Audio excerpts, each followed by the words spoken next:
My world used to be so small, so meticulously ordered. It revolved around the quiet rustle of library book pages, the comforting scent of old paper and ink, and the singular, burning ambition of making my father proud. For 15 years, ever since I was a little girl who preferred encyclopedias to dolls, my life had been a straight line pointed towards one destination, a professorship in history. It wasn't just a career, it was my entire identity. I was Anna the scholar. Anna, the one who always had her nose in a book. Anna, who sacrificed Friday nights with friends for late-night study sessions, who poured every ounce of her being into essays and exams. My father, a man of few words but deep pride, saw his own unfulfilled academic dreams in me. He worked 2 jobs, his hands calloused and worn, to make sure I had every book I needed, to ensure his daughter would have the life of the mind he'd only dreamed of. That debt of love was the fuel for my engine. Every A+, every academic award, was a small repayment, a whispered thank you for his silent, unwavering support. The centerpiece of this world was Professor Albright. He was a titan in the history department, a man whose books lined the shelves of the very library I called home. To me, he wasn't just a teacher. He was a gatekeeper to the future I so desperately wanted. His approval was the key. I enrolled in every class he taught, sat in the front row, my pen flying across the page to capture every pearl of his wisdom. I lived and breathed his lectures. My senior thesis, a project I'd been researching since I was a sophomore, was my masterpiece, my offering to him, the culmination of years of relentless effort. It was on the intricate trade routes of the late Byzantine Empire, a niche and complex subject. I had poured my soul into it, spending a summer deciphering medieval Greek texts, cross-referencing shipping manifests from dusty archives. I believed it was brilliant. I believed it was my ticket. The day I was to defend my thesis was supposed to be the coronation of my young academic life. The air in the small, wood-paneled conference room was thick with the smell of floor polish and nervous sweat, mostly mine. My father had taken the day off work, a rare event, and sat in the back, his work shirt exchanged for his best, slightly too tight suit. He was beaming. The committee sat before me, a trio of academics, but my eyes were only on one man, Professor Albright, his face an unreadable mask of scholarly indifference. I began my presentation, my voice trembling at first, then gaining strength as I delved into my research, my passion. I spoke of the economic currents, the cultural exchanges, the threads of history I had so painstakingly woven together. I finished, my heart pounding a frantic rhythm against my ribs, a hopeful smile on my face. The other 2 professors asked insightful, challenging questions. I answered them with confidence, citing my sources, defending my conclusions. It was a dance, a rigorous intellectual ballet, and I felt I was performing it perfectly. Then, it was Albright's turn. He hadn't said a word. He just stared at my manuscript on the table in front of him. He picked it up, holding it between his thumb and forefinger as if it were a soiled handkerchief. He didn't open it. He just looked at me, his eyes cold, dismissive. "Miss Petrova," he began, his voice devoid of any warmth. "I have read this compilation of thoughts." The way he said compilation made it sound like an insult. And I am, to be frank, astounded. Not by its insight, of which there is none, but by the sheer audacity of it. My smile faltered. The room suddenly felt cold. I don't understand, Professor." He let out a short, humorless laugh. "That, Miss Petrova, is precisely the problem. You don't understand. You have a commendable work ethic, I'll grant you that. You can memorize dates and names like a parrot. But you lack the one crucial ingredient for genuine scholarship, intelligence." The words hit me like a physical blow. I could feel the blood drain from my face. In the back of the room, my father's proud smile had vanished. Albright continued, his voice rising slightly, taking on a tone of cruel pronouncement. "You assemble facts, but you don't analyze. You collect data, but you have no original thought. This thesis," he said, dropping it on the table with a dull thud, "is a testament to effort, but an utter failure of intellect. It is pedestrian. It is stupid." He leaned forward, his gaze pinning me to my chair. "Let me be perfectly clear so that even you can understand. You are too stupid to succeed in this field. You will never be a historian. You're a clerk, a data entry machine, at best." Do yourself a favor and find a career more suited to your limited capacities. The silence that followed was deafening. It was broken only by the sound of my own ragged breathing. The other professors stared at their notes, their faces frozen in discomfort. I looked towards my father. His face was a mask of disbelief and a deep, gut-wrenching shame that I knew was not for me, but for the dream he had held for so long. Albright gathered his papers and stood up. "We're done here." He walked out without another glance. My world, the one built on books and dreams and a father's sacrifice, didn't just crack. It vaporized. In that room, under the fluorescent lights, I was stripped bare. My identity, my future, my very sense of self, annihilated by the casual cruelty of one man. The humiliation was a physical thing, a hot, searing poison flooding my veins. I felt 100 pairs of invisible eyes on me, all seeing what Albright saw, a fraud, an idiot, a girl who had dared to dream above her station. My father came forward, his eyes full of a pain that mirrored my own. He placed a hand on my shoulder, but I couldn't feel it. I was numb, adrift in a sea of shame. That moment, that single, brutal moment, was the end of my life as I knew it. My tchau, as we say in my family's native Portuguese, the very ground beneath my feet, disappeared. It wasn't just a critique, it was a character assassination delivered with surgical precision. The dream was dead, and I had no idea who I was without it. Naquele momento, meu chão desapareceu. Foi a dor mais profunda que já senti. Se você já passou por uma grande decepção e entende o que é ter o coração partido, por favor, curta este vídeo para eu saber que não estou sozinha nesta jornada. The weeks that followed are a blur of gray. I dropped out of the university the next day, unable to face the hallways, the library, the pitying or scornful looks of my peers. The thesis, my magnum opus, went into a box, and the box went into the darkest corner of a closet. My father, bless his heart, tried to reach me. He'd make my favorite foods, sit with me in silence, but the light had gone out of his eyes too. He had poured his life into my dream, and watching it die had broken a part of him. I felt like a failure not just for myself, but for him, and that guilt was a heavier stone than any other. I drifted. I took a job as a barista, the irony not lost on me. I, who had once debated the finer points of Byzantine tax law, was now asking people if they wanted whipped cream. The smell of coffee beans and burnt milk became the scent of my failure. Days were a monotonous cycle of waking, working, and returning to my small apartment to stare at the ceiling. Nights were worse. Professor Albright's words echoed in my mind, a relentless, tormenting mantra. You're too stupid to succeed. Limited capacities. An utter failure of intellect. I believed him. He was the expert, the acclaimed historian. Who was I to doubt his verdict? My confidence, once my strongest asset, was now a crater. I stopped reading history. I stopped reading anything really. The books that once were my friends now seemed to mock me from their shelves, silent witnesses to my inadequacy. I isolated myself. Friends would call, but I'd let the phone ring. What could I say? How could I explain that the person they knew was gone, replaced by this hollow shell? The darkness was an ocean, and I was sinking. I felt untethered from the world, a ghost haunting the edges of my own life. Survival was a matter of inches, of just getting through the next hour. I was drowning in debt, the student loans a constant, looming reminder of the future I had lost. I took on extra shifts, my body aching with fatigue, my mind numb with despair. I was at the absolute bottom, convinced my life story had ended in that conference room, that the rest would just be a long, meaningless epilogue. It was during one of these bleak, endless evenings, while cleaning out my late grandmother's apartment, that the shift happened. My vovó Elena had been a firecracker, a woman who had emigrated from Brazil with nothing but 2 suitcases and a spine of steel.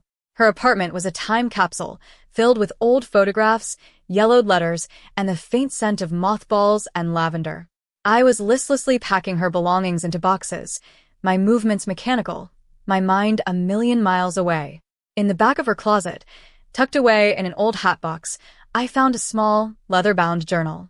It was her diary, written in Portuguese, her elegant cursive filling the pages. I almost put it aside, but something made me stop. I sat on the dusty floor and opened it. The pages weren't filled with daily anecdotes. They were filled with notes, observations, and legal arguments. My grandmother, the woman I knew as a seamstress who made the best feijoada in the city, had been studying law. In secret. Letter after letter was tucked between the pages, rejection letters from law schools in the 1960s. While your application is impressive, one read, we do not feel it is the right time to admit a woman, particularly an immigrant woman, into our program. Another was more blunt, suggesting she'd be better suited to a secretarial course. But she hadn't stopped. She had bought the textbooks herself, studied by candlelight after her shifts at the factory. The diary was her courtroom. She wrote out opening statements for imagined cases, cross-examinations for phantom witnesses. She was defending the poor, the marginalized, the voiceless, all within the pages of this secret book. She was brilliant. Her logic was incisive. Her arguments were passionate and watertight. There was a fire in her words, a fierce, unyielding demand for justice. And then I found a folded, worn piece of paper. It was a letter she'd written to herself, dated the day after her last rejection. They see a woman. They see a foreigner. They see a seamstress. They do not see the mind I have. They do not see the fire in my heart. But the law is not just in their books and their courtrooms. The law is in the fight for what is right. And I will never, ever stop fighting. Reading those words, something inside me flickered. It was a tiny, fragile thing, like a match struck in a gale-force wind, but it was there. A spark. My grandmother had faced a wall of prejudice, a system designed to exclude her, and she hadn't broken. She had been told no because of who she was, not what she was capable of. Albright had told me I was stupid. The world had told my vovo she was unworthy. The injustice of it all, for both of us, suddenly felt less like a verdict and more like a challenge. The journal wasn't just a collection of my grandmother's secret dreams. It felt like a legacy. It was a weapon. I held that journal in my hands, the worn leather cool against my skin, and for the first time in months, I felt something other than despair. I felt a flicker of my grandmother's fire. The law. The fight for what is right. It wasn't history, it wasn't academia, but it was a path. A path I had never considered, but one that suddenly felt like the only way forward. The spark was small, but it was enough to see by in the suffocating darkness. That night, for the first time in forever, I didn't just fall into bed exhausted. I went online. I didn't search for history journals or academic papers. I searched for law schools. The idea was insane. I was a college dropout working as a barista, drowning in debt, with a psyche so fragile it could be shattered by a harsh word. Professor Albright's voice was still there, whispering that I was too stupid, that this was another dream I was destined to fail at. But my grandmother's voice was there now, too, a counter-melody of defiance. I will never, ever stop fighting. It became my new mantra. The journey was brutal. I kept my barista job, working from 5 a.m. to 1 p.m., then I would go straight to the public library. I couldn't bear to set foot on my old university campus, and study for the LSAT until the librarians kicked me out at night. My brain felt like a rusty, creaking machine. The logic puzzles, the reading comprehension, it was all so different from the historical analysis I was used to. There were moments of sheer, soul-crushing despair. I'd stare at a practice question, the words swimming before my eyes, and Albright's sneering face would flash in my mind. Limited capacities. I would have to close my eyes, take a deep breath, and picture my grandmother's handwriting, her fierce, beautiful script. Her fight became my fight. I channeled all the pain, all the humiliation, all that righteous anger into my studies. It wasn't about ambition anymore, not in the way it had been. This was about survival. It was about proving to myself, and only to myself, that my mind was not a wasteland. I took the LSAT. I did better than I expected. Not brilliant, but good enough. I applied to a single law school, a modest, unpretentious night school in the city. I poured my heart into my application essay, telling them my story. Not the story of a failed academic, but the story of my grandmother and the fire she had ignited in me. I told them I didn't want to be a lawyer for the prestige or the money. I wanted to be a voice for people who had been told they were less than, for people who had been dismissed and discarded. I got in. The acceptance letter felt heavier than any textbook. It was a key, a chance. Law school was a crucible. It was 3 years of exhaustion, of living on black coffee and sheer grit.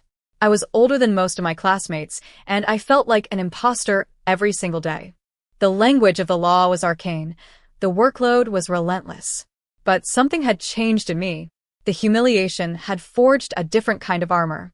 I wasn't trying to impress anyone anymore. I was there to learn, to absorb, to build myself into someone who could fight. I found my niche in legal aid, working for a small, underfunded clinic that served the immigrant community. It was here, in a cramped office that always smelled faintly of stale coffee and desperation, that I found my purpose. My first real case was for a woman named Mrs. Garcia. She was a cleaner, an undocumented immigrant whose landlord was trying to evict her and her two small children from their apartment by claiming she hadn't paid rent, despite her having receipts for every single money order she'd sent. She was terrified, her English was limited, and the system was a bewildering maze designed to chew people like her up. She reminded me so much of my grandmother. In court, the landlord's lawyer was slick, condescending. He treated Mrs. Garcia like she was invisible, a nuisance. He tried to twist her words, to confuse her with legalese. And I felt that old fire, Vovo Elena's fire, roar to life inside me. I stood up, my voice shaking only for a moment. I presented the evidence clearly, methodically. I laid out the receipts. I cross-examined the landlord, catching him in a lie about a faulty water pipe he'd refused to fix. I wasn't just citing precedents. I was telling a story, Mrs. Garcia's story. A story of a mother trying to protect her children. The judge, an older woman with tired but kind eyes, listened. She saw. And we won. The eviction was thrown out. Mrs. Garcia hugged me in the hallway, tears streaming down her face, repeating, thank you, in a mix of Spanish and broken English.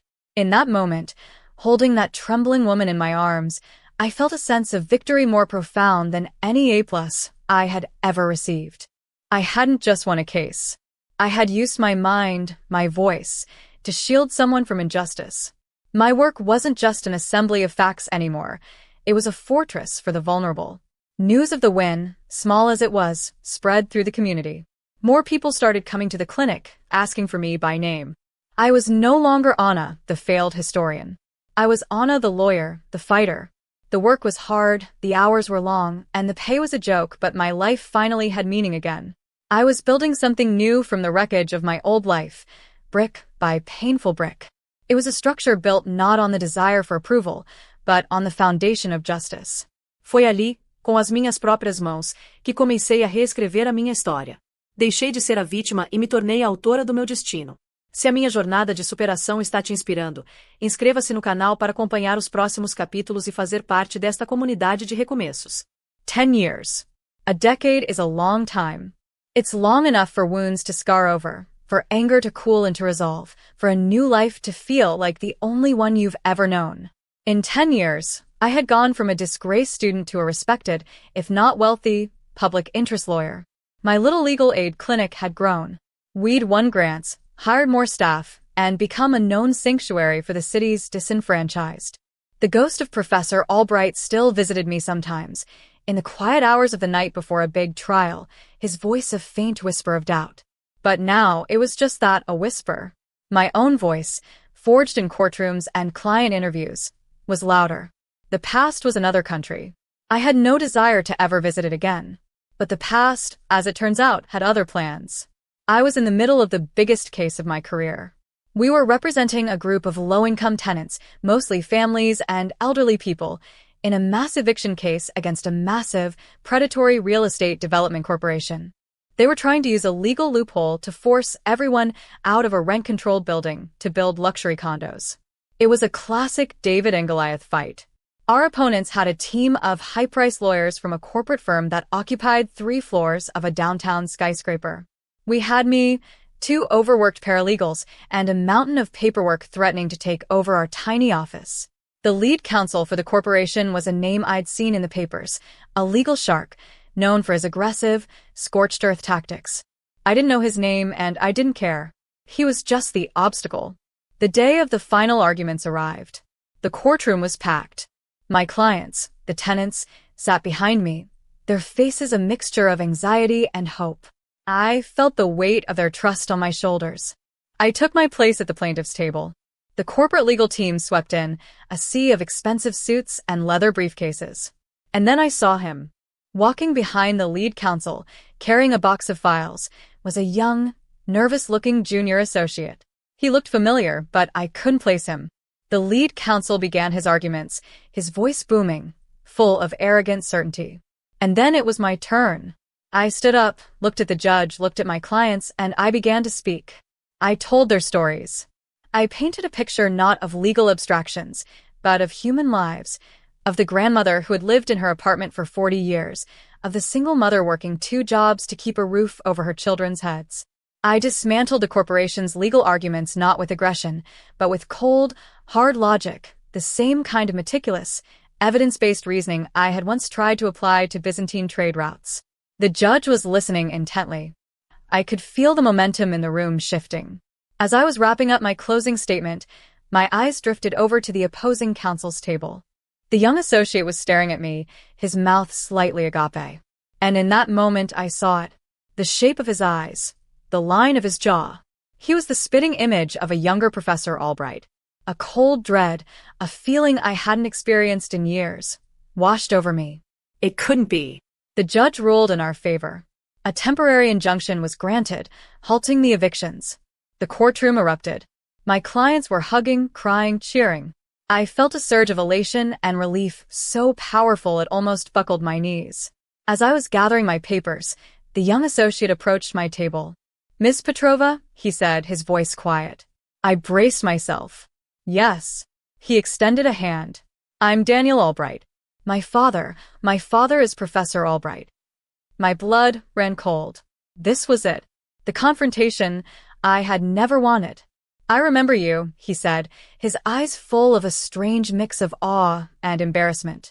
"From the university. I was just a kid, but my dad used to talk about his students. He mentioned you." I could only imagine what he'd said. I simply nodded, my throat too tight to speak. "I have to tell you," he continued, his gaze unwavering, "what I saw you do here today, it was incredible. The way you commanded the room, your command of the facts, your passion. It was brilliant." He said the word brilliant, and it was like a key turning in a lock I had forgotten existed. "My father," he hesitated, "he was wrong about you. So wrong." And then he did something I never could have anticipated. As his senior partners shot him furious looks, as my clients watched in confusion, Daniel Albright began to clap. It wasn't a loud, performative applause. It was a slow, deliberate, respectful clap. Just for me. In the middle of that chaotic, victorious courtroom, the son of the man who had tried to destroy me was applauding my victory. It wasn't a moment of revenge. I felt no triumphalism, no desire to gloat. It was something far more profound. It was a closing of a circle. The verdict from a man who didn't matter had been overturned by the validation of an unexpected witness. I didn't need his apology or his father's. His son's applause was enough. It was a quiet acknowledgement, a final, definitive period at the end of a long and painful sentence. My peace didn't come from that applause, but it was sealed by it.